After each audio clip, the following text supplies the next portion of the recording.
Well, Fergal, you are smiling, and you should be. Back on tour, you must be delighted. Yeah, just tough out week. It's tough. It's 5 matches, so obviously in the back of your mind, look, if I lose today, you've still 2 more cracks at it. But I mean, that's saying a lot because it's not like you're going to play to qualify tomorrow. It's a full week, 5 more matches.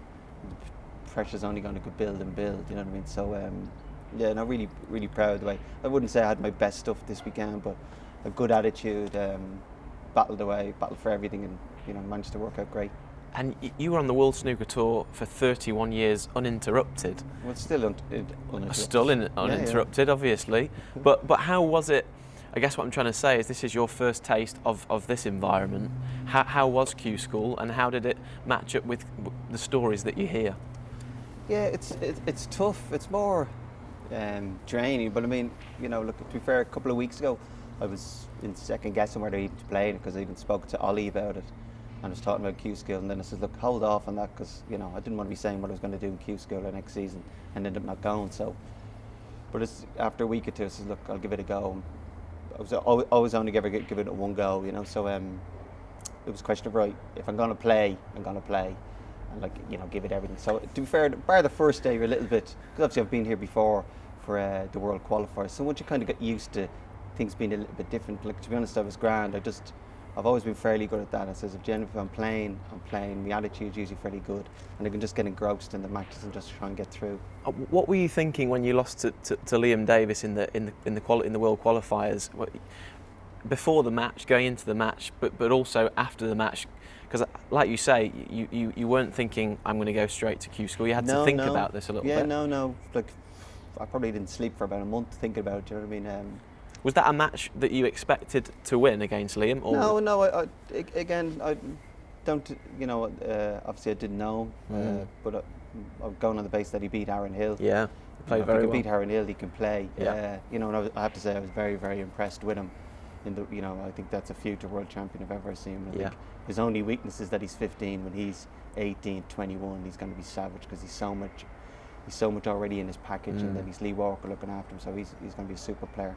And of course, Sod's Law, I'm not sure about entering Q School, and he's the first fella I get to draw. But yeah, I managed to get through that. That could have went either way. Tough game against Martin O'Donnell, who I'm good friends with. They're all tough draws.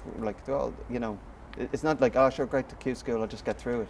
Well, the man that you've played today, what were you thinking coming into today's match? Because Rory McLeod is someone who has obviously got lots of experience on the tour and also in these kind of environments as well. So a very, very tough opponent. Yeah, absolutely. He's one of the toughest players you could definitely play here as well. Absolutely. I was actually surprised. It was only when I thought he was on the tour. You just presume when you see Rory that he's a pro. But I mean, he's a very dangerous player, a very tough player as well. I knew it wasn't going to be. There was no quarter given or asked for, so I'm just delighted.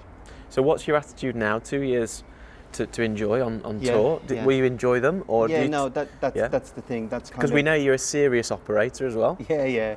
But no, that was the, how would you say, part of the decision process for me was if I'm going to play, I don't see myself playing more than 2 years. Yeah.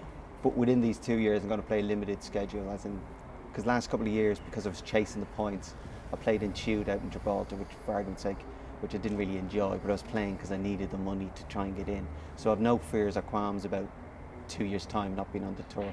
So as a result of that, then that frees me up, but also then means I can pick and choose the tournaments I want to play, take maybe some more breaks, do maybe a couple of other things. But then when I play, so I'd rather play 8 tournaments, try and play them well, prepare well, rather than 15 and you're scratching around. But the last couple of years, probably 4 years really, I've been playing some tournaments because I felt like I had to because I needed the points. And again, that probably just drags you down a little piece as well, whereas you want to be looking forward to playing tournaments, and particularly, at the stage on a match, you want to be enjoying it. So it's going to be a fearless Fergal we're going to see. Oh yeah, run amok. Enjoy the 2 years, Fergal. I will do. Thank you very much. Thank you.